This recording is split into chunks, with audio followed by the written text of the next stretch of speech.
doğun. Ense erirlermi yudan bapani. Bugün yine Allah senceren canı. Göz yaşlarıma çaykap koyduk her yanı. Dökün göz yaşlarıma gark kollum doğun. Senin öngüdirdim Recep kavlamı. Ecem alma gözül mehribanımı. Zalim acal koy vermedi yakamı. Yine mennen seni alacağın oğun. Yaşı 34'tü gitti Meretcan. 43 yaşta öttü toylu ağam can. 46'da gözün yumdu Mamacan. Şunca canı caylap yıkıldım doğun. Ondan son yaşardım sana kuvanıp. Senin barlığına gezdim begenip.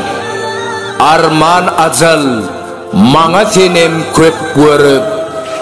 43 yaşta canın alacağın oğun. İnni gözüm yaşlı zarınız çekip. Gallım gaygı gamın layına çöküp. Neme günem barka canımı yakıp. Pelek meni beyle kıyına yar doğun. Yüreğimde barmak basara yer yok. Her yer yaralı inni çıdamok. Cigiyin merdan siz yok yaşap bilemok. Veys koşka sallı peryadım doğun. Koşku merdan ağamızın hayıştı boyunca düzüllü hem de okollu.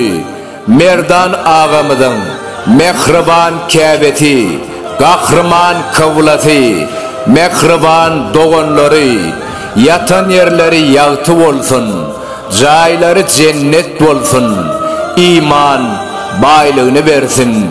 Kudreti güçlü ediz Allah'ım, Muhammed Resul Allah'ım. Koşkuyunun aftırı, zekinli şakir, Veys Kömekov, Okan Alparcı Toyçu Hekimov.